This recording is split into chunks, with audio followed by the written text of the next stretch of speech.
Everybody. I believe we are live streaming. We'll have all of our checkers checking.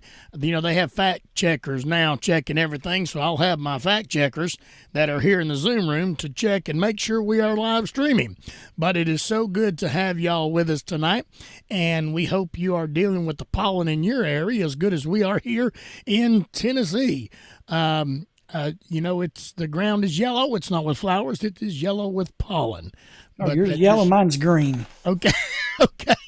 Well, I think mine's yellow, but I'm colorblind. So there we go on that. So we want to welcome all of our listeners via Power Faith Radio tonight.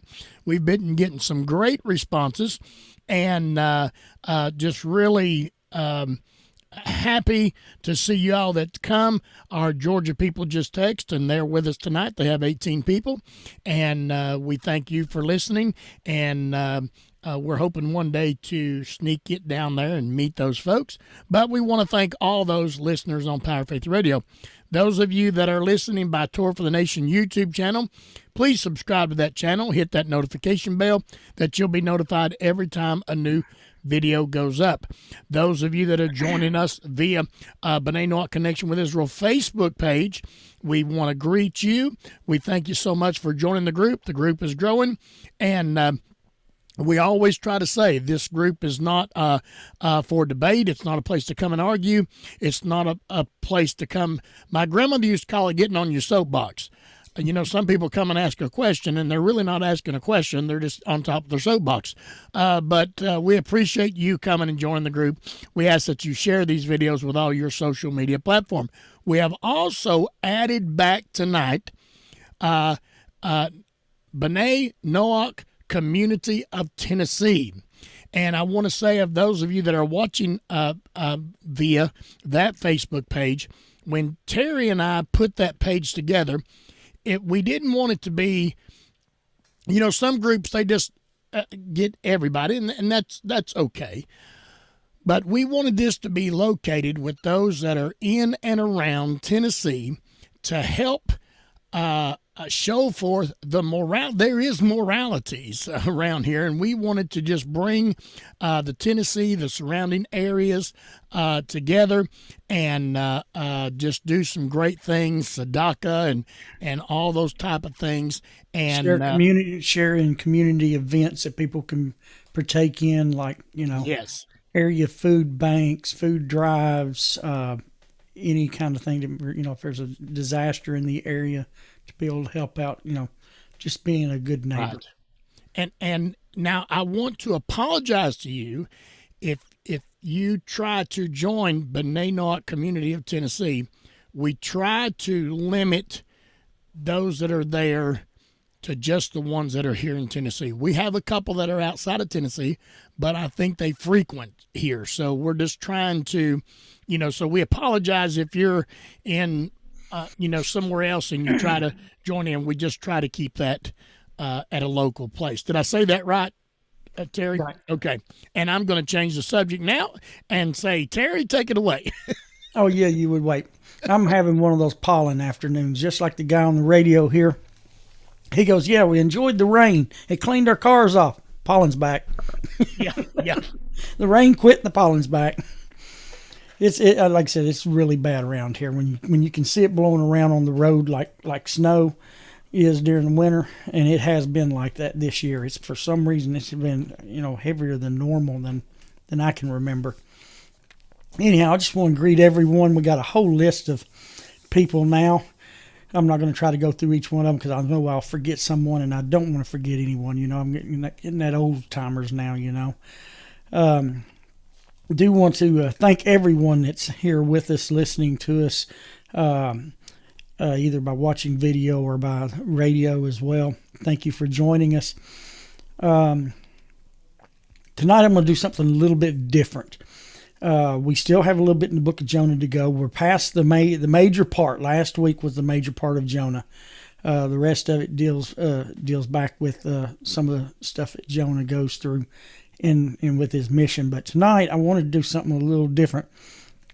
I titled tonight, if you saw the little thing I put up in the group, is you're just gonna have a heart to heart. I don't really have anything planned as far as textual coverage and things like that. There's some things I want to talk about. Good opportunity to ask some good questions and have some comments, Scotty. So if any of that comes in tonight, I just want to really share heart to heart what Scotty and I do. What is it that we teach on? What you've been listening to, what you're hearing, because I know those that are coming in haven't heard some of this stuff, and tonight I just want to kind of have like a little open book kind of thing with everyone, if it's okay. Scotty, are you ready for the Tzedakah time? I am ready. I'm, always ready to get into reading these names. I'll never forget one time that I was in this place, and the minister of the night got up to hold on just a second. I'm getting rid of some pollen. So he got Welcome up. to Tennessee. Yeah, he got up and said, "Okay, we're going to start tonight. We're going to get Mr. Helton to come up here and read all these names." He's had to be in a place, in the biblical text where there was all these names. And I looked at him and I said, "You think I'm going to say them names?" So anyway, I just thought I'd throw that in for good measure. Again, it is so good to have everybody with us tonight. We appreciate everybody that it's sent in Tzedakah. I'm going to try to read these names to the best of my ability. And if you hear me read one and I read it wrong and you know the correct way, I'm going to ask you to help me. Just jump on in and say, "Hey, that's pronounced this way." And it will not hurt my feelings at all. So just help me all you can. And we've lost some. I think we lost Fred. He'll be back here in a minute. He's at work. Sometimes his internet chimes in and out there. So, all right. And here we go. Tonight we want to continue our Tzedakah, and we're giving Tzedakah in this. I just love this Tzedakah box that someone sent us from New York. We're going to continue Bria Warnstaff. Did I pronounce? Thank you so much, Ron. I pronounced that right. We're continuing to give Tzedakah for them tonight. That's a she, right? Okay, good deal. We're also, Amuela, somebody always sends in Tzedakah for you, honey. And this is, again, I want to say this. When we give this Tzedakah for you, this is somebody gave this dollar to you. They just sent it to me first. So we're giving that Tzedakah for you tonight. Also, Veronica, we was talking to Veronica Port just prior to starting our program tonight, and she has 1 week till our cataract surgery. She doesn't know whether they're going to do one eye or two eyes. She's wanting to do both eyes because she's wanting to be able to see all the hair on my head. So we're hoping all that works out great for Veronica. Also, David Brimmer, we're still giving Tzedakah for him tonight. Also, we always give Tzedakah for Sally Justice, giving Tzedakah for her tonight. We're giving Tzedakah for Lori, Jean, and family. They had her daughter in her 20s passed away this week, and so we'll be going this Saturday to visit them. So we're giving Tzedakah for that family tonight. Also, Wendell Parsons, and I hope it's okay if I do it this way, Wendell. His wife, Mary, was scheduled for surgery for tomorrow, and of course they test everybody for the COVID, and she has COVID, so now she's having to work through that before her surgery date. They'll have to reschedule that, but we're giving Tzedakah for Mary's complete recovery and that the surgery is going to be okay. It's kind of exploratory surgery. Is that what you said, Wendell? And so we're giving Tzedakah for that tonight. Also, Fran Bascal just text just prior to our class tonight starting, and did you say she was still having fighting? Yeah, she said she was down with COVID and wasn't feeling too well. Okay, so she said. Okay, I don't know. She might still be listening, and just laying around and listening. I don't know, but yeah, just keep her in mind as well. Okay, like also, with Wendell's wife. Right. Also, we're going on to birthdays now, and we didn't have quite as many birthdays. Daniel Venturisa, I love listening to his little videos. Also, Devorah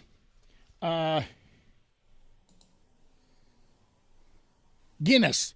Whew, I almost didn't get that pronounced. Devorah Guinness had a birthday this week. And also, David Agravira had a birthday this week, and we're giving tzedakah for that. Now we're going on to our blessed memory. We have a few blessed memories this week. The young lady that I told you that passed away, her name was Julie. So we're giving tzedakah tonight for in blessed memory of Julie Tyler and their family. They are listening tonight. They just texted me and told me that they are listening tonight. So we're giving tzedakah there. Also, blessed memory of Orrin Roberts. We're giving tzedakah for that blessed memory. And also, blessed memory. Wait just a minute. I want to get this one out. For Noel Bassinet. Did I pronounce that correct, Amuela? No. Amuela tried to help me.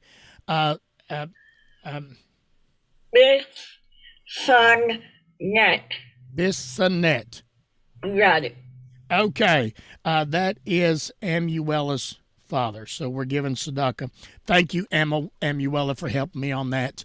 And giving tzedakah for blessed memory there. Again, we appreciate everybody that sends a tzedakah in. None of that tzedakah goes to Terry and I, but when something presents itself and we feel impressed, we try to help while and as much as we can. And some people say, well, what's it mean just sending $1 in, or just, and some of you send in way more than that. But I would just want to say it goes a long way. I want to plug something here just a minute, Terry. Can I? Go right. I started, I'm going to say 5 years ago now. One of the rabbis that I was trying to learn through, they mentioned, it might have been 4 years from now, but it's called daily giving. And I don't know if any of you have ever seen this or not, but what you do is, some people, and I've seen this question come up before, to where, they don't use cash anymore. They use their card. Well, daily giving allows you to put your card on there, and they take out $1 a day, and it goes to several things. It goes to Torah teaching, and I've checked out all of the Torah teaching they do at Torah Anytime, all these places. And so they do $1 a day. So it's an average of $30 and some odd cents that they take out a month. And they distribute that across the board of all their teachers, of all the places that they help during Pesach time and during other times. And so they distribute at that, and it's called $1 a day. And I just wanted to plug that in. You can go, I believe it's dailygiving.org and find out about that. I just want to throw that in because I did get a question this week that, we only do by cards and things of that nature. If you go into a store and you see a charity box sitting there, how do you have change to put in that? Well, this may help you give $1 a day. I'll just throw that in. I'll stop that right there. Terry, are you ready for your heart-to-heart tonight? I guess so. All right. We'll try to do something a little different tonight. And Scotty, anything left over from last week? You said you got some stuff come in this week via email and stuff. Anything? Not really question-wise. There was, as we always get, discussions and questions about the commentaries and the text that we are reading from here on Torah for the Nations, and so that's sort of basic where it is, because this is unfamiliar to a lot of the Western world. This type of teaching, this type of reading that we do here. And when they hear it, in fact, there was one gentleman, I think his name was Bob. I'll have to go back and look at it later. He said there's been a lot of things in the Western text that he's not been able to understand. And when he asked people about it, they said, "Oh, that's just the mysteries of God. You're not supposed to understand that." Well, some of those misunderstandings or things that he couldn't understand was just happened to be in the book of Jonah. And he just happened to come across on Power Faith Radio you teaching from the book of Jonah. And he's thoroughly enjoyed it. And it's cleared up some misunderstandings that he had. It cleared up some mysteries that Western religions kindly cause in our minds, and it's gave him a new look, a new outlook on his walk with the Creator. That's good. That's So great. that's some of the information and the things that's come up. So we just kind of give them a list. We direct them always over to Terry's blog page, Immunitrek, and he's got a list of books and study material there that there's no way you can go wrong if you get inside those books and those study material. But we, as Terry and I always say, you need to find the proper teacher in order to understand even the depth of those. A lot of people, Terry, I don't mean to jump in like this, but No, it's fine. Tonight is a heart to heart. Like I say, if we need to talk about some of this material here a little bit later on, we can to help out. So, well, a lot of people think, just like in the Western world theology, I can read it and understand it myself. Well, you need to have a proper teacher. When you start reading from these books and these commentaries, the first thing you have to overcome is your Western thinking. Western brand of thinking. Thank you, Terry. And then you need to get the proper teachers. And so we would that you kindly, if you want to get some of that information, message Terry or message message me, and we will try our best to get you in a position where you can have a teacher that will really clear up some things for you as you study that material. So, okay, Terry, that's all I was gonna say. And like Scotty was saying, the reason why you need a proper teacher, when you start, everything that's in my list on my blog at immunitrek.com is right behind me. It's, everything that's on there that I have as books and study guides and things like that. Well, most of it's just is books, like on the books of Genesis and stuff. It's behind me. I've read it, I've gone through it, and I've studied from it. Thomas got his hand up, or you just want to wave? I just want to say, people, you should seriously check that out. It's awesome. It is. Well, thank you, Scott. It's something you should read. He's got excellent articles in there, plus all the books. You just can't go wrong. And it's under the link. I got a reference and links page on there. I'm not saying that just because he's my friend either. I really mean it. That is a good site. Yeah, thank you, Thomas. All righty, heart to heart. We've been talking about Jonah about repentance. Last week was the height, really was the height, the climax of the message of repentance was on the passages that we covered last week. And I know there's going to, if you've got questions, shoot them over to Scotty or whatever, and we can discuss some of that. But we also talked, when we were talking about Nineveh, the flood, and Sodom, that the reason why the Creator got involved with them specifically, and that was because of injustice. And I talked about, community injustice, not just governmental injustice, but community injustice. And what I'm talking about is injustice that happens between, me and you, man and man. And there was some kind of examples, like right after class, the next day, some examples, real life examples. One here locally that I'm going to share with. It's been nationally and probably internationally broadcasted. So when I tell y'all, some of you may have come across this because I think Yahoo has carried the story and things like that. But another one, I hope Fred doesn't mind, but Fred posted a video here as well. Like, I mean, it's like that. I sat and listened to it from a guy that's local in his area. I'll just start out with that if Fred doesn't mind. There was a guy local, helps, I guess, coach and teach some baseball with some of the kids there in their area. They went to a ballpark that had multiple fields, and they wasn't even really in the best of shape. Nobody was using them.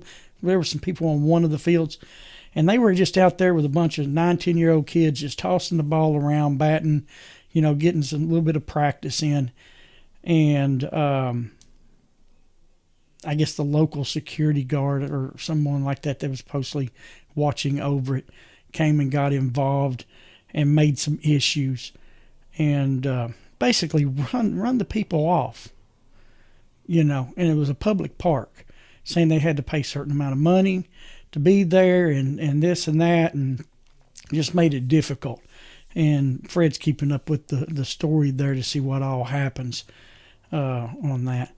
Fred, did you want to say anything about that before? Yeah, it's kind of funny you just said that because I just for some chance got on YouTube last night, and there was a conference with the mayor's office, and my brother, he's a park ranger here, so he's kind of like gets the first-hand news. So yeah, so there was a big uproar about it, and so I guess they had a local meeting with the mayor, the city commissioner, the park people, whatever it is.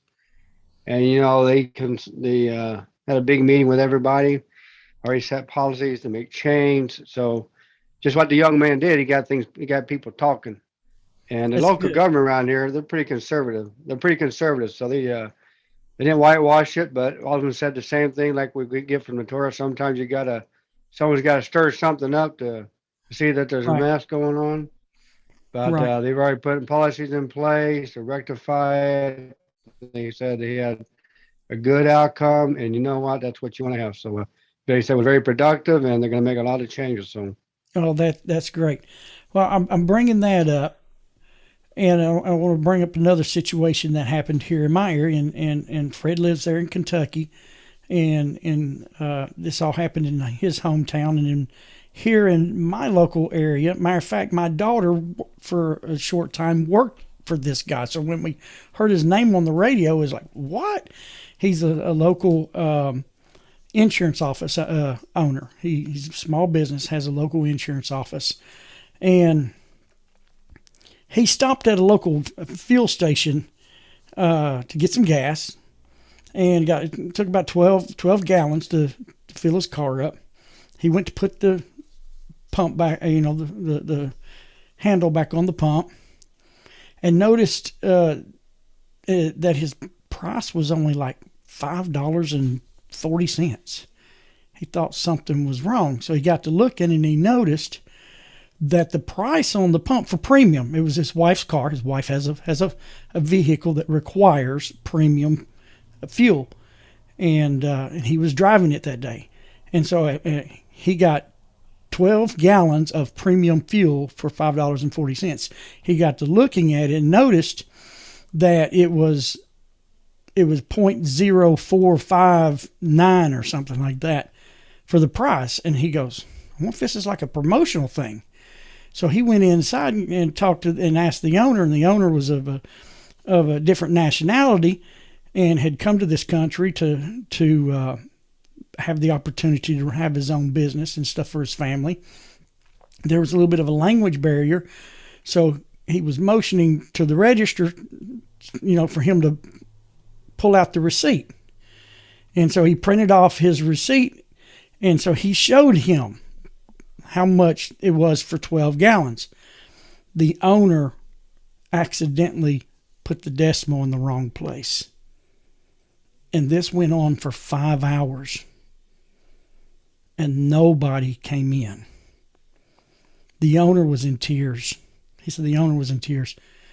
They said on the radio today, they gave a little bit of an update, that he estimated in 5 hours lost $10,000 or more.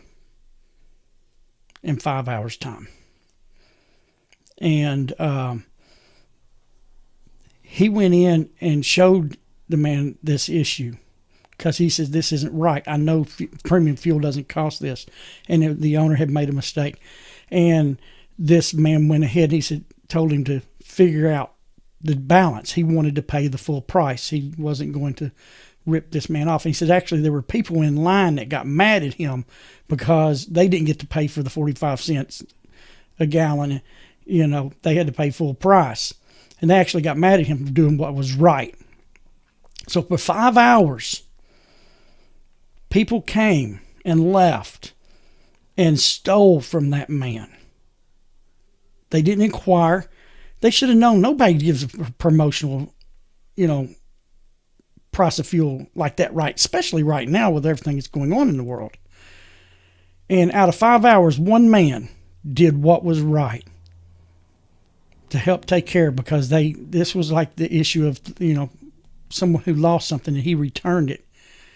And, Baruch Hashem, praise God, that this has gone national. And they reported today there were people all over the country sending the man $5, $10, $15 to help him recover as much of his loss that he could, because this kind of stuff can put somebody out of business with how everything's going right now in the prices. So I want to talk about that is community injustice. And I'm just going to be honest with you. I'm going to be blunt. A lot of those people, I guarantee, especially right here in the South, where religion is the thing, I bet you a good majority of those folks sat somewhere in a place of worship on the weekend. And they saw an opportunity to be a thief without inquiring to see if that was a promotion, because there was no signs. They took advantage. And just like what happened in Fredstown, where they run 10-year-old boys off from playing ball. They were doing nothing. The grass wasn't even cut. The field wasn't kept. They were just there to throw a ball and hit it. And somebody wanted to come through with power struggle and kick a bunch of kids off of a public field. That's public. That is public injustice. Now, that was local government that he's dealing with there. But this situation I'm talking about is man-to-man injustice. When you take advantage of someone and you cause them pain, you cause them loss, that is theft. And I wanted to bring these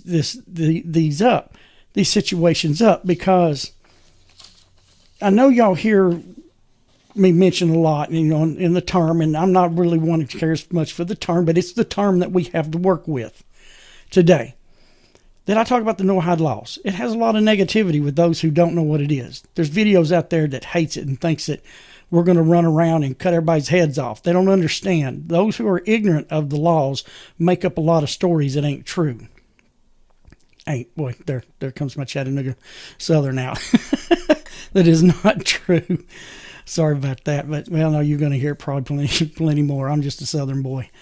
But anyhow, what are these 7 laws? I just want to talk heart to heart. What is these 7 laws we're talking about? They did come down from Adam, and and we're going to be teaching on them. They came down from Adam, 6 from Adam, and the 7th was given to Noah after the flood. And they are moral, ethical disciplines for us. They're moral disciplines. 2 of them are toward God. And then you've got 4 of them. 4 of them is morality toward man to man. No, 3 of them. And then 1 of them is morality toward the creation. And then 1 is setting up courts of justice to make sure that this stuff is run right. Now, I know people have some hard times with these. There's prohibition of idolatry. Prohibition of blasphemy. That's your morality toward God. Prohibition of theft. Prohibition of murder. Prohibition of forbidden sexual relations. Those are the morality toward man. And then not eating meat taken from a living animal. We learn the morality toward the creation of God. everything from animals down to the earth itself, the dirt. Yes, we have morality toward the dirt, and that's what that mitzvah there covers. Now here's what I want you to think about. Here's what I want you to think about, and you can include wherever you're at. You know, we've got Ronald over here in Australia, and well as over here in Canada and others, and a lot of us here in the United States. But just in as myself as an example, I live in the county in which Chattanooga, Tennessee is in. There are laws that govern myself as a citizen. I have local laws. I have state laws. I have federal laws that all govern my citizenship. There are some of those we run around and cry with because our government gets out of hand, but I'm talking about our basic everyday living laws. Our speed limit laws, the way we do things, the way we even drive in our cars. I know we don't like it, but we wear our seat belts. It's for our protection and stuff. But I'm talking about our everyday living laws that we don't even think really anything about because we're citizens. These laws that we're talking about, the 7 Noahide laws, are categories.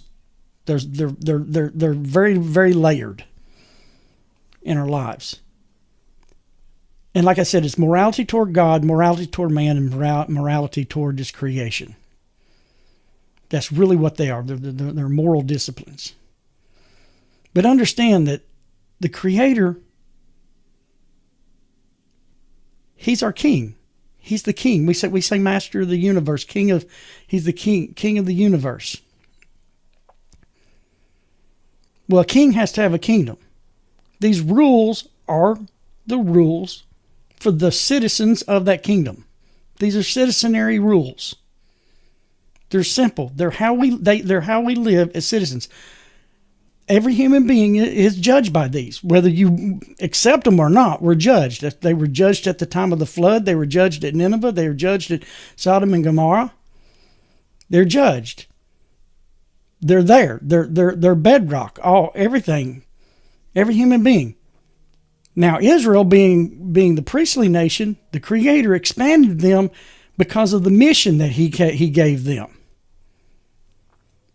But for us, our main walk with God and with man follows within these 7 parameters, 7 categorical parameters. See, God had, when you read the Torah, you'll see that Israel is His chosen. Yeah, He chose them to be priest, not to be above anybody, to be priest. But you see in Exodus chapter 4, verse 22, write that down. Exodus chapter 4, 22. The Creator tells Moses to go to Pharaoh and to tell Pharaoh that Israel is his son, his firstborn. That hadn't changed. But what's interesting, it's his firstborn. Israel is his firstborn son. Israel, the nation of Israel. Well, what about us? We are His Gentile, non-Jewish children of Noah. We are His Gentile, non-Jewish children. And as Israel was given instructions to be priest, we are given instructions on how to be human beings. We're given instructions on how we are to live as non-Jews. That's why I don't practice anything Jewish. I have no need in it. At one time I studied for 7 years to become Jewish because I wanted to. I wanted to move to Israel. I wanted to live in Israel. I'd been there. Wanted to go back, put roots there, but that's not the direction that the Creator showed me that I was supposed to walk in. And when He showed me what I needed to do, I'm doing it. And that is I am a non-Jewish person. I can eat pork and shellfish. I don't have to wear kippahs and tzitzits and strimals and all the things that they are due as the priesthood of Israel. I don't have to do any of that. I'm just supposed to be me, living with God within the 7 laws he's given me. And that is with my people here, where I live at in my community. I love how Rabbi Laser Brody, he's got a great teaching. It's called, the name just left me. I think it was called Common Sense. It wasn't sense like in dollars and cents or something. But what he teaches is, what I love is that your job is a classroom. Your job is a classroom to live out the commandments of God in reaction with all the different people you work at in your job.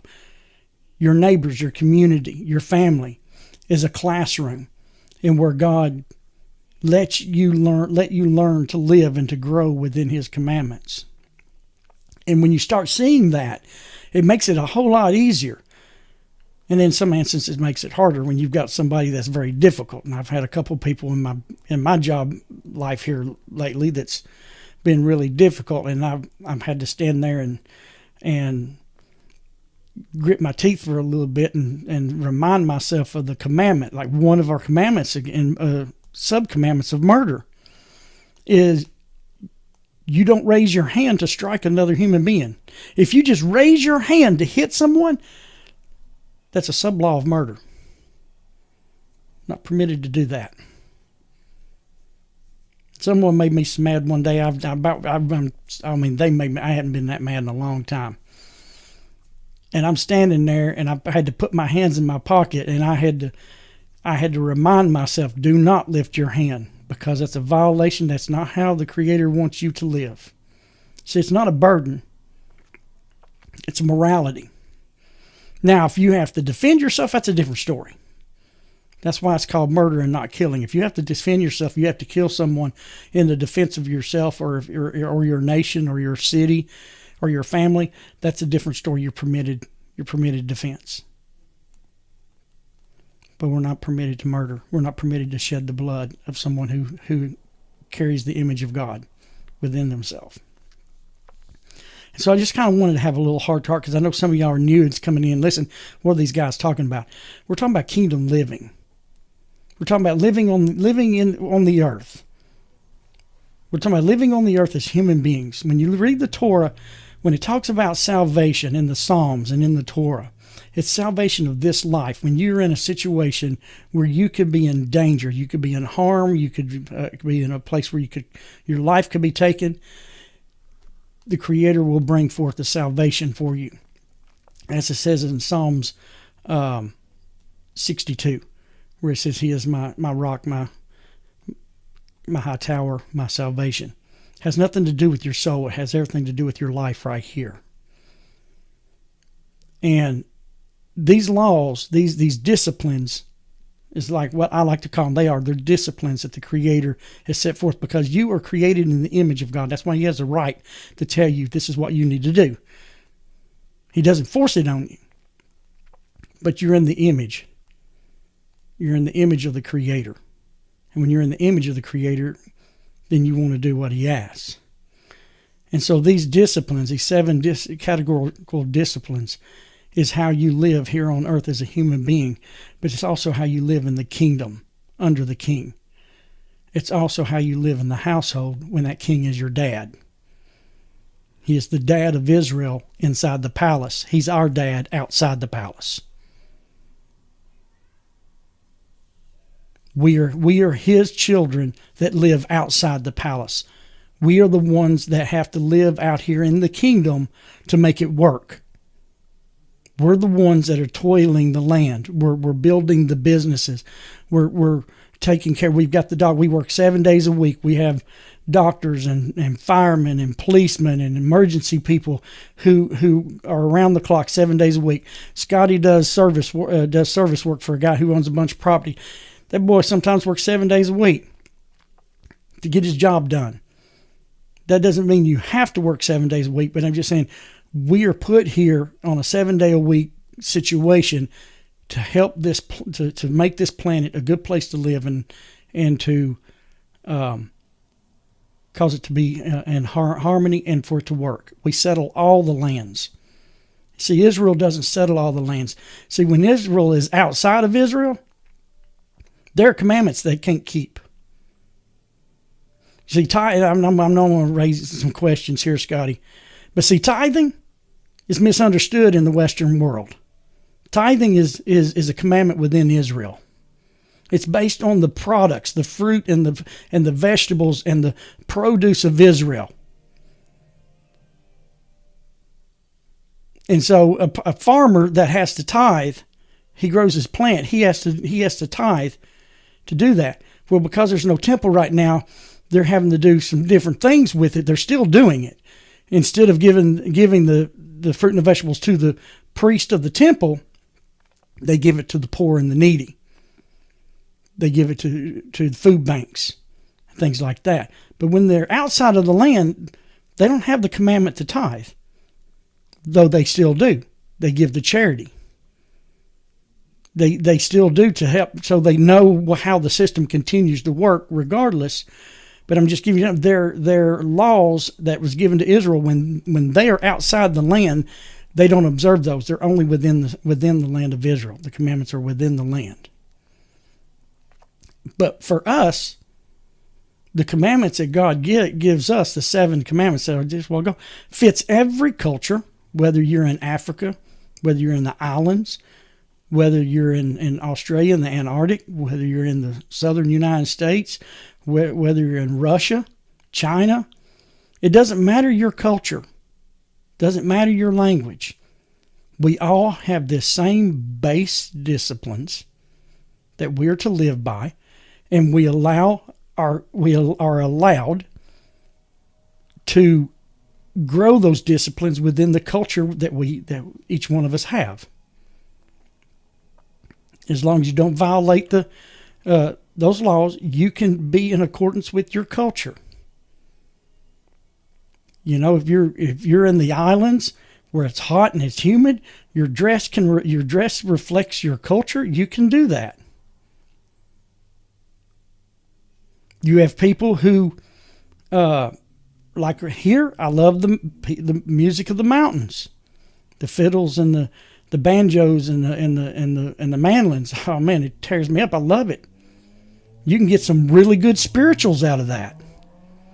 But then you go over to Africa, or you go to Australia or somewhere, they might have some different instruments and they have a different tune. Oh, you go to Ireland, love the Irish and the Scots. When you start hearing Gaelic music, because I'm learning I have Scottish ancestry, I've been listening to some of the most world-renowned Gaelic, Scottish, and Irish singers, and it's like listening to an angel sing. It's a beautiful language.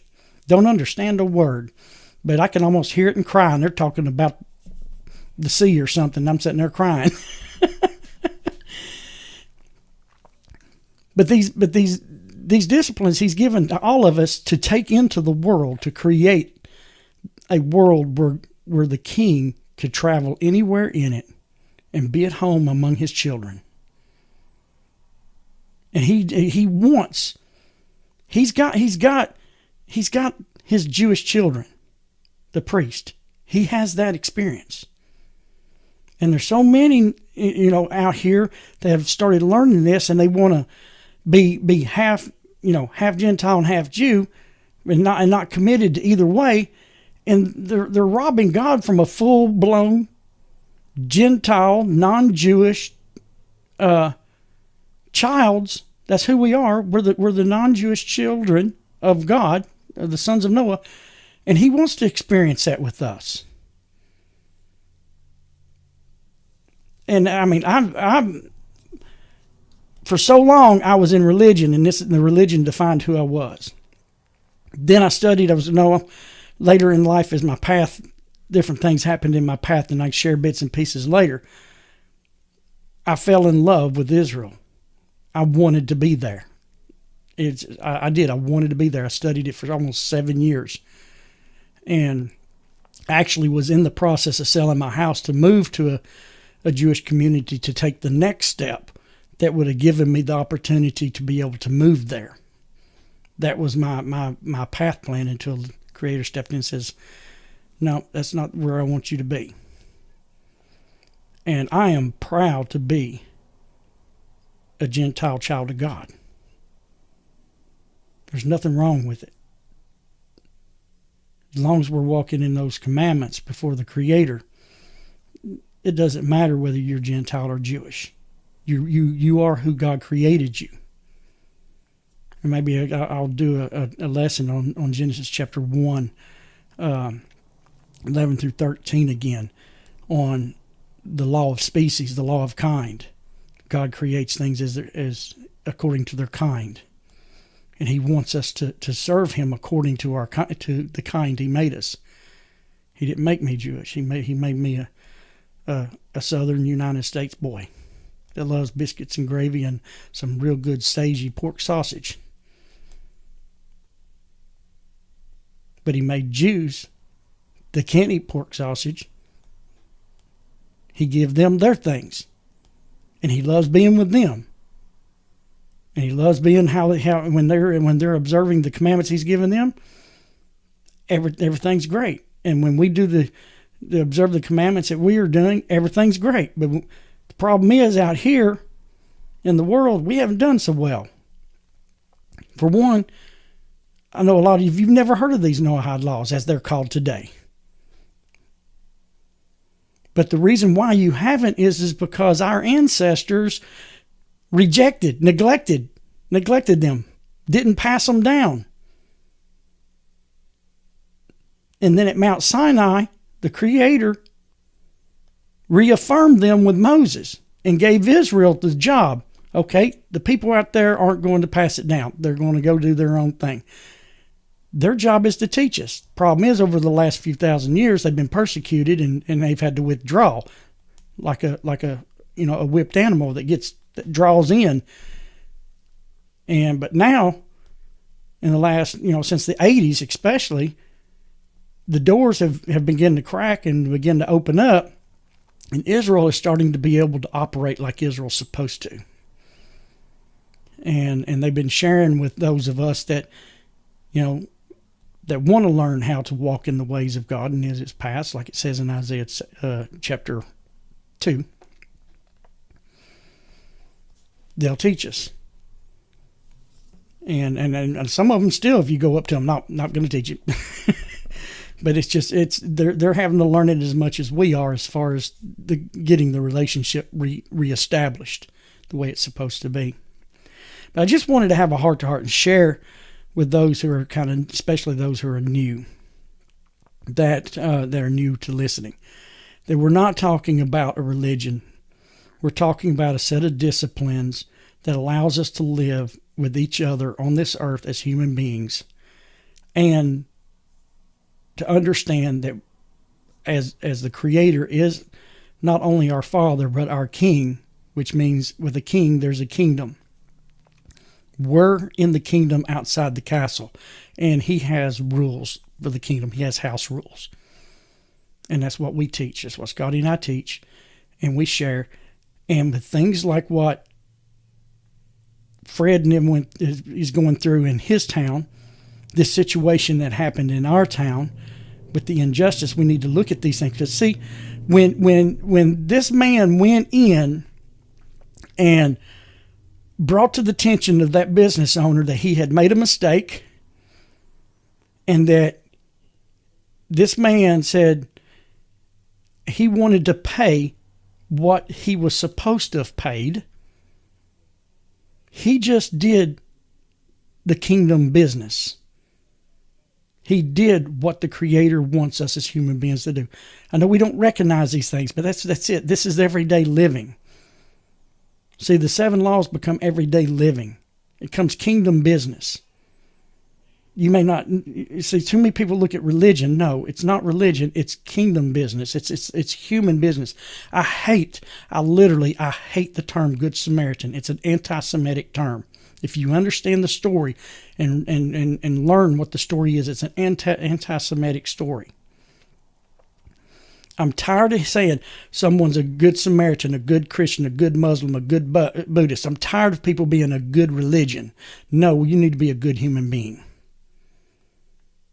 I will be glad when this earth, when good news is posted like this is, and I'm just going to say John Smith is this guy's name, because you can find his name. It's out there in Yahoo World. I think his last name is DeHart. It'll be good when on the news says John Smith was a good human today and did what was right in the eyes of God, in the eyes of man. A good human. That's more important. Being a good human is more important than being a good tag religion, religious slang. We've got to be good humans. That's what we were created. When God was finished, and Adam stood before him on that sixth day, what did he say? And it was good. And we need to return. We need to be that generation that begins this return back to being good humans according to kingdom rules. When you go to do something, when you go to pick that piece of paper that's on the side of the road that's trash, and you throw it away, that's kingdom business. When you help hold the door open for a woman that's got 3 kids, and maybe you go and help her put her groceries in her car, that's kingdom business. You need to get it out of your mind that this is a religion. It's kingdom business. It's God's business. And how you treat human beings and one another, and treat God and treat his creation. Matter of fact, there's a principle within Israel that if you're walking down a street and you pluck a leaf off the tree, you better have use for that leaf. If you don't have use for it, you don't touch it. You don't destroy God's creation for fun. I don't have the passages with me tonight, but I learned this years ago. You don't kill an animal for the sake of killing it. That's actually listed as murder. It just doesn't carry the penalty as killing a human being, but it is murder when you senselessly kill an animal. That's why I don't believe in sport hunting. Hunting for food. There are people here because some of the deer has overgrown some of the counties here. There are hunters that go up and they get they fill their tag hunts, and they donate the meat to the local community kitchens and food banks. So it's not the meat it doesn't lay there and rot. They didn't just go out and kill it and let it hit the ground. And that's a kingdom thing. People just don't see that. This guy that got publicly on Facebook with how the kids were being treated was kingdom business. And that's what Scotty and I teach. That's what we do. We study from the priest, and we come in and we teach kingdom business to the children, the Gentile children of God that live outside the castle. Alrighty, Scotty.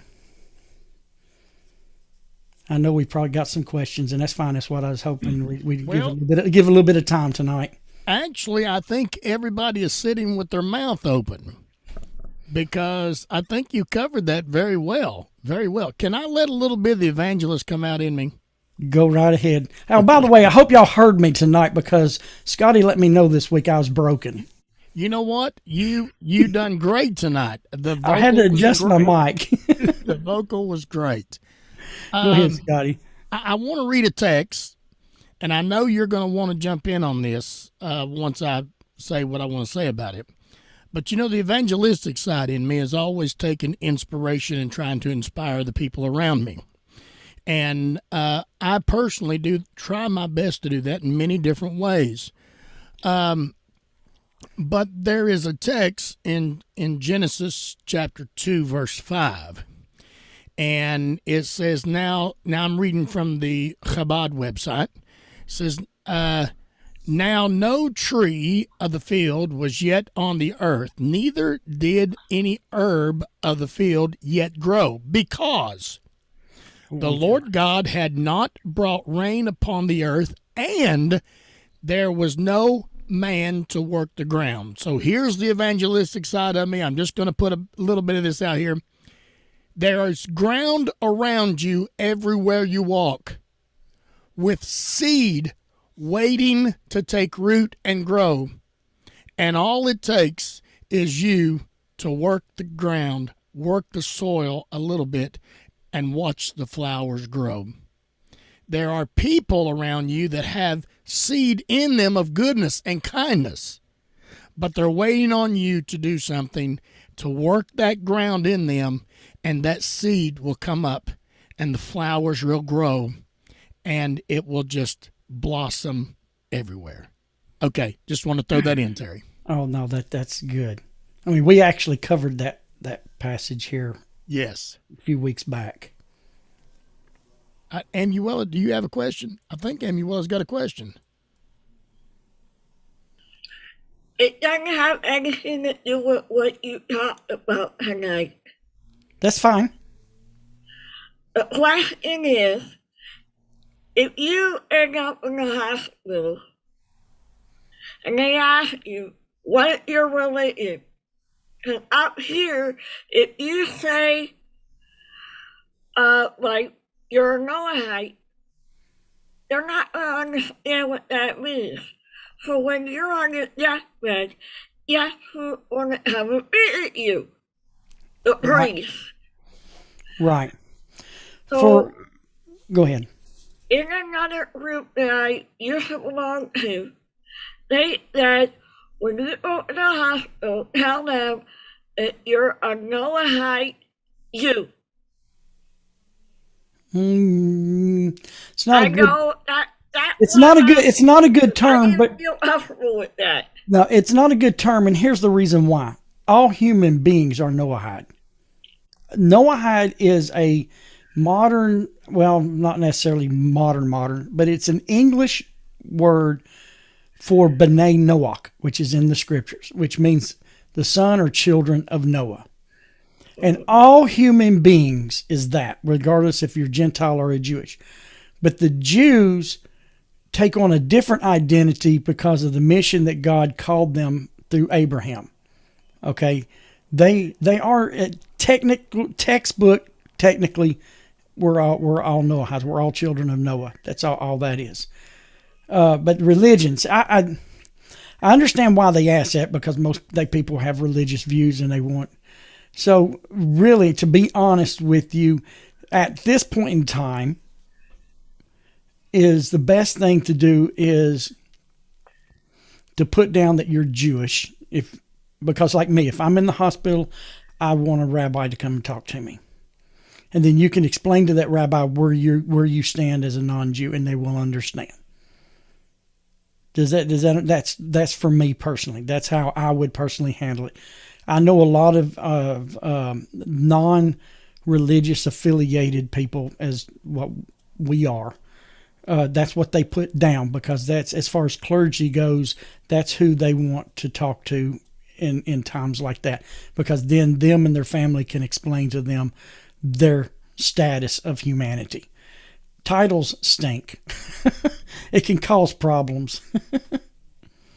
So, yeah, like Veronica says, some people put down Judaism. In one way, it is a part of Judaism because it comes from the Torah, but another part, it's not. Like what Rabbi Skobach says, when those of us are asking questions, we need to be asking questions as if the Jews don't exist, because what we're supposed to be doing is what Adam and Noah and Abraham did before he was sent out on his mission. That's what we're supposed to be doing. We're supposed to be asking questions like, okay, this situation happened at the bank today. What am I supposed to do? You know, I was caught in this situation. And I like how he put it in a way, if I'm paraphrasing it, probably doing a horrible job, because Rabbi Skobach, he teaches the Noahide people up in Canada. But he he says we need to understand that we are a people from, our requirements before God is found in the book of Genesis. Preferably the first 9 chapters is the majority of it. Before Israel is being established, it starts talking about Israel and things. And so, in a way, technically, what our requirements are before God predates Judaism, predates Mount Sinai.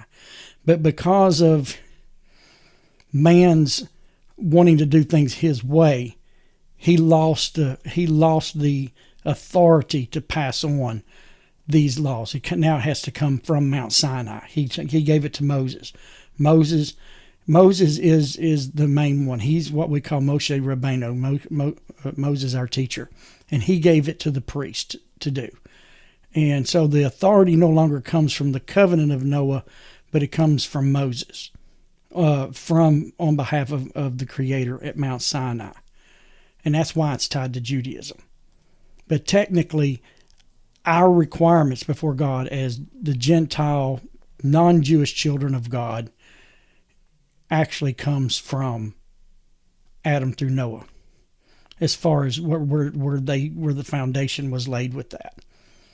But due to our ancestral neglect of going off and wanting to conquer the world and be the Neros and the Romans and the Greeks and all of those, and the Vikings and all of that, because all that happened, and actually because of the generation of Enosh brought idolatry to the world, we've kind of lost that responsibility of having the authority of receiving it straight from God. We have to get it through Moses, through his teachers, through the teachers, God's teachers. I hope I made that okay. Sometimes it's a difficult issue because it's not a religion. We are not a religion at all. Now, a textbook, if you look it up in Webster's dictionary, what a religion is, it's somebody who lives by a code of ethics and believes in a deity. That's what religion is, in your Webster's dictionary. But divinely before God, it's not a religion. He did not create man and give man a religion. He created man and said, here's how you're to live. And man goes, oh, I'm going to create a religion. God did not create religion. Man created religion. And that messed everything up. Yeah. Thomas has his hand up as well. Go ahead, Thomas. I just want to say from earlier, you brought up the hunters, donating that meat. Mm-hmm. I thank you, because I call myself a true hunter because I don't hunt for the trophy. I hunt for the food. I was always taught that. I got hunters that get mad at me because I'll shoot a deer in the head just to drop it because it's full of food. I don't care about the rack. I don't care about all that stuff. People get mad at that, some hunters. But like up in Michigan, when I lived there, you get these farmers, they'll get 20 to 30 doe permits. And some of them that I dealt with, I brought it up about donating to these organizations. And now that's all they do. Right. They say, if you got your deer already, then donate this. And it's a wonderful thing. Yes, it's an amazing thing. But that's kingdom living. Yeah. I know people. The beautiful thing about it is go ahead, Thomas, and I'll go. I was going to say, Wendy Shepard from YouTube said, "Excellent teaching, Terry. Thank you." Hey, Wendy. Another. How you say it? Aussie, Australian. So glad to hear you're doing well. And was it your grandson? Is that who we've been praying for? For Wendy, is her grandson? I hope he's doing well on that. Here's the thing. You can be a wise person of the world and observe these things because they're practically and sound right. And that's step one. But to be the pious, what the sages of Israel teach us is to be the pious of the world. And I'm not going to pronounce it in the Hebrew, but it's basically says that in the English. But to be the pious of the nations is to live these disciplines for the sake of the Creator. not because of your fear of punishment, and not for reward. Just like I put up in a group, Scotty, and I've got this morning. I woke up this morning. It's what was on my mind. A child that cleans his room for the fear of punishment, and a child who cleans his room for a reward does so for self-gain, and neither one of them does it for the honor of their parents. You think about that. That's the same way with us. If you obey God because you're afraid of punishment, it's a start. At least you're obeying, but it's for self-gain. If you obey God so that you can go somewhere in the divine world, it's still self-gain. Neither one of them, yes, you've kept a commandment, but you didn't keep it to honor God, to honor the Creator, because He made you. It was all about you and nothing about Him. And that's the difference between the pious and the wise in the nations. And the sages of Israel says that a pious man of the nations, or a person, let's say a pious person of the nations, that observes the commandments for the sake of God, with no hope of reward. I mean, I'm going to say that's far, without the agenda of reward or the agenda of punishment, stands as Aaron, like the high priest in the Holy of Holies. Let me say that again. A pious person of the nations who observes the commandments of God, who lives kingdom living for the sake of the Creator, according to the sages, is equal to Aaron the high priest standing before God. That's what the sages teach us. That's how important it is to learn these disciplines, to live these disciplines for the sake of the Creator. Not for the sake of a religion, not because you're going to get punished if you don't. Granted, we do get punished when we don't. But it's not like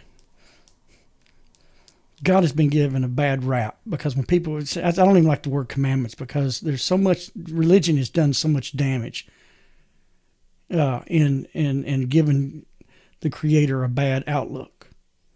And it's not. Matter of fact, he actually doesn't get mad because he doesn't have his anger, and his anger is not like our anger, because he's not a human being. He is Elohim. To us, he is Elohim, who is the judge. And when he has to operate by strict judgment, we see that as anger on the human side, but it's not. It's just strict judgment. But when he deals with man, he tempers that strict judgment with mercy, and that's why it's Hashem, the four-letter name of God.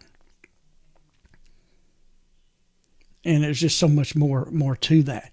But we don't observe for the sake of reward, of hoping to have a life in the world to come, which you do. If you're a righteous person, you are granted that. But we don't. If you look at the Torah, you never see spiritual rewards for obeying God. There's physical rewards and physical, except for Israel, there's some spiritual issues. But for those of us nations, there's not even mention of anything spiritual. It's all physical. But he wants us, as our King and as our Father, to do these disciplines for him, his honor, and for no other reason. Go ahead, Scotty. Terry, everybody, even Abby's over on Facebook, and our Georgia crowd tonight has grown to 21, and they had some that come late, and they were able to watch through YouTube tonight on their TV. So you have a captive audience. Well, thank you. Welcome, Georgia. Thank you for attending.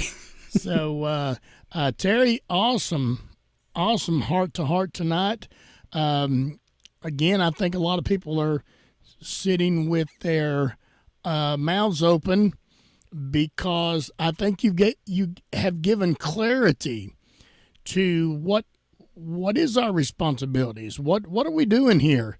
Are we here just to get religion? Or are we here to be a good human being? So I think you covered it great, Terry. I mean, it's like, the church I grew up in started, actually, I feel like gave me a good foundation, because our leader taught us about kingdom living, and it's always stuck with me. And now that I've learned the laws of God the way that it's intended, that teaching has stuck with me. I'm just going to give you examples. We, at our church conventions that we had every year, we were instructed by our leaders, do not leave your hotel room in a mess. When it's time to leave the convention, you pull the covers up on the bed. You put the towels and the dirty linens in the bathtub. You don't leave water on the floor and everything. You wipe things up. You clean the room up, pre-clean the room for the maid, and you leave that maid a tip for their work. When you're in a restaurant and you've got a child that's crying, disturbing everybody around you, that's going to happen. I raised 2 girls. I know what a crying baby's like when things ain't going right in its world. It lets everybody in the restaurant know. You take that child outside. You don't disturb your neighbors.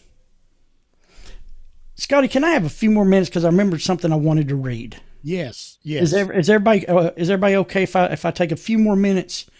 Because I do have something I wanted to share, and it slipped my mind, and that reminded me what I just said that. And there's a story of there's 2 rabbis, and a non-Jew came up to these 2 rabbis, and one had a very strict way of looking at things, and one had I'm just going to call it a balanced way of looking at it. And the guy wanted to convert.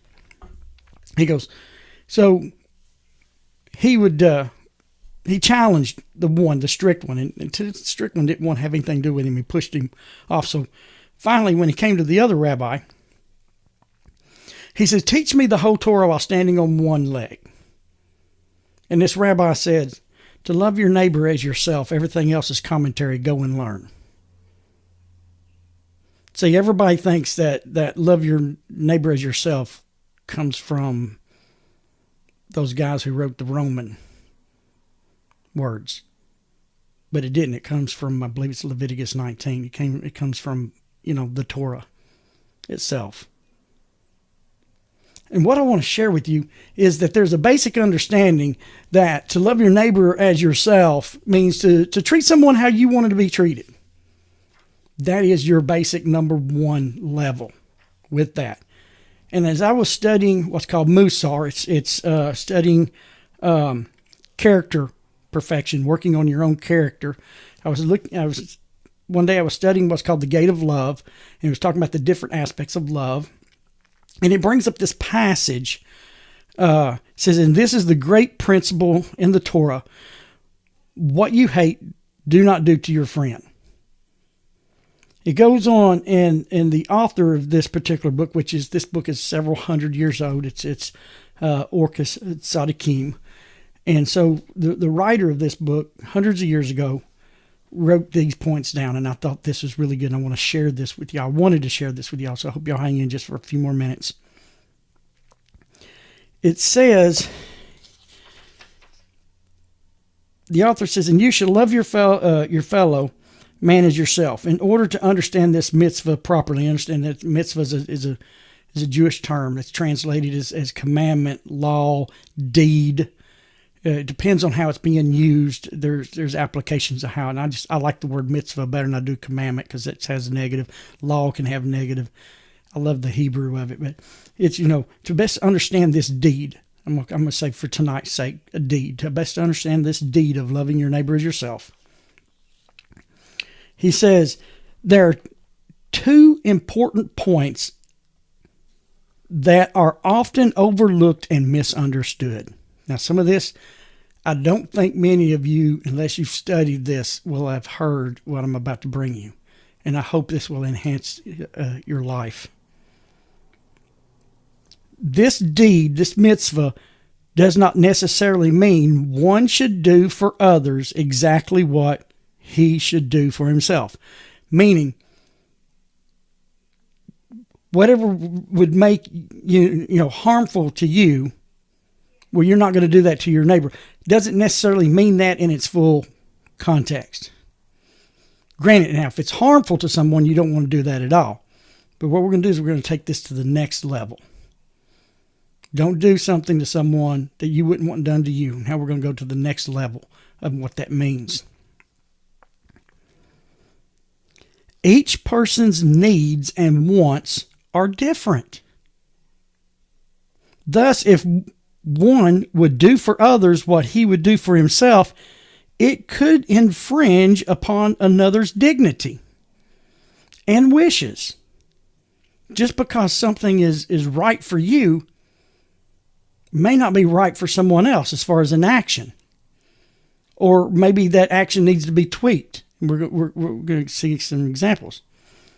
One cannot simply assume that what suits him will suit another. The Torah's instruction rather is to do for others as one wishes others would do for him. Just as he would want others to make the effort to find out what his likes and dislikes are, so too should he try to ascertain their likes and their dislikes and act accordingly. We are to love others in the same manner that one wants others to love him. Practical example. I'll give you a practical example of what I just gave. A practical application of this deed is how to conduct oneself when hosting guests. One should be endeavored to find out which food, drink, and room temperature makes the guest comfortable, and not assume that what is favorable for him is favorable for his guest. Example, you're inviting your guest over, and you're going to have hoagies. And so you plan all that. If you're going to love your neighbor the way you're supposed to, you're going to find out, is that person allergic to gluten? Is that person allergic to maybe a certain kind of meat or dressing? So that you don't, I'm not allergic to it, so I'm just going to serve it to you the way I would have it. That's not what it's supposed to do. Maybe that person has some blood issues and is on blood thinners, and maybe they get cold or hot too easy. Maybe you need to find out what the temperature would be comfortable for them. So you're taking it to the next step. You're not treating them how you want to be treated. You're treating them as how they need to be treated. Softly spoken words may not be disturbing to his sleep or rest, but may be very disturbing to one who is hosting. Much sensitivity is required in fulfilling this deed. We've got to learn to be able to love your neighbor, according to the way the Torah teaches. To be able to really love your neighbor as yourself is to find out and be sensitive to that person's needs so you can meet them at their need, not what you think they need. Secondly, it is preferable that any feelings or expressions of love for others to be rooted completely in the mitzvah. For if one acts kindly and lovingly toward others because the personal feelings and agenda and mood, then he will love only when he is loved. Meaning, don't love because they've loved. Then your love and your action toward your fellow man will be based upon your own emotions instead of the deed. One must love others simply because of the deed, the commandment, to love others. And to take that love for your neighbor to the next step, let's say if you're having your neighbors over, is to find out, If you're having them over for a meal, find out what they can and cannot eat. You know, I've got some people I know that can't eat pork because of high blood pressure. So why would I serve them a pepperoni pizza? Do you see what I'm saying? And that is the true, whatever is harmful to your neighbor, you know, harmful to you, do not do it to your neighbor.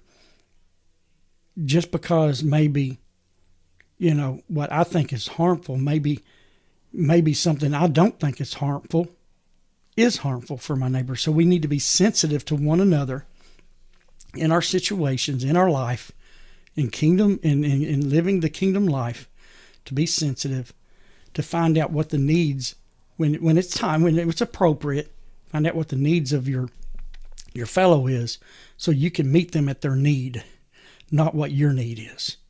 That's the true love. Meet them at their need and not yours. Go ahead, Scotty. Awesome, Terry. Awesome. Well, Terry, we're down to 1 hour and 21 minutes. I knew I went longer than I thought I would.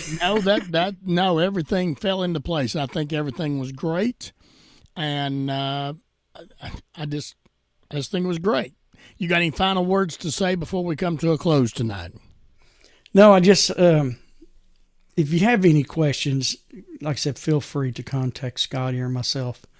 We'll be glad to write you or private Zoom, have some discussions where we can do it privately. Maybe you need a little bit of, you know, time to maybe do a little bit of study or something. We can set up a time. We can do it like that. Just we know that Scotty and I are doing something that's really different out there for quite a few people. And we're sharing what we are learning. And what we're learning is the original path for humanity.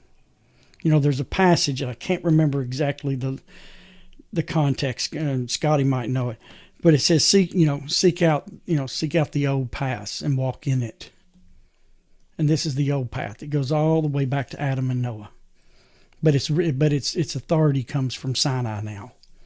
But the path goes all the way back to there. Yeah. Great. All right, Terry, thank you so much. I would like to say thank you, Amuela, for reminding us. Now, we apologize, but we will not be having class next Wednesday. Thomas, may the 4th be with Thomas. Thomas is taking a trip up north to see his stepmother, and it's going to take, I don't mind throwing you under the bus, Thomas. It's all right. So... Are you going to literally throw him under the bus? I thought you were just taking him to catch it. I'm taking him to the bus. Because I'm used to it. Well, Thomas, I want to be invited on this since we're not having class, because I want to see him pick you up and throw you under, because that's going to be a treat in its own. No. That will be a face. I'm going to be sitting there with the camera. Facebook. Oh, yeah. He's got a hook in the car already. Ooh. Yeah. So y'all be much in prayer for Thomas as he ventures up north, and then we'll be picking him up the following Wednesday on the 11th, isn't it, Thomas? But we'll be picking him up earlier that day, so we'll be able to come back on that Wednesday night. But we apologize again. We will not be having class next Wednesday night. That's May the 4th. It's my fault. I apologize. Yeah. So, hey, family. Hey, go and seeing your family is important. yes, it is. Okay, if you say He so. was trying to figure out a way to figure that out, what you just said, Terry. But I know. So we want to say we appreciate everybody that's listened tonight. Those of you Power Faith Radio, we thank you so much for tuning in. And our Georgia crowd, we thank you so much for watching on Torah for the Nation YouTube channel. Those of you that are listening through B'nai Noach Connection with Israel Facebook page, please share that video with all your social media platforms. And on Torah for the Nation, hit that notification bell that you'll be notified every time a video goes up. And our new one tonight was B'nai Noach Connection with Tennessee. Community. B'nai Noach Community of Tennessee. And again, that group is specifically designed for those in and around Tennessee. and we've got some great plans great things in the midst that's going to help on that. I want to go ahead and plug a couple more Facebook pages if that's okay. We also have a Facebook page, Simple Walk. And in that page, we have some folks that's coming in, and we're just going to be teaching the simplicity of the text, the simplicity of the walk with the Creator. And then I also want to plug Veronica Port's Facebook page, Simply Noahide. Check that out. And I really like, one of the things, let's see if I can say this delicately. Y'all help me if I can't say this delicately. There's a lot of Noahide groups out there. There's a lot of groups out there that started, and if we was to join every one of them, and I'm in a lot of them, but the issue is when one shares one rabbi's teaching, every one of them do, and so I get 23 different, the same, it's all reposted. So I'm kindly filtering myself down to just a few, and I don't mean any disrespect about what I'm about to say, but I'm filtering myself down to a few. All of them provide great information. The issue is sometimes all of them provide the same information. There are some groups that want to make you Jewish. And, of all those natures, I don't even want to get into them. I just want to leave those alone because I'm not Jewish. I want to be A Noahide. I want to be simple. What'd you say, Amuela?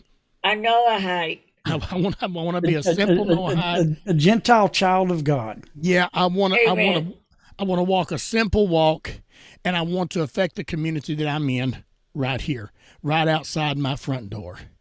So on saying all that, I want to thank everybody. We haven't thanked everybody that's been in the room tonight. James had to leave. Of course, my lovely wife, Annie Helton. Fred's here tonight. Veronica Port's here tonight.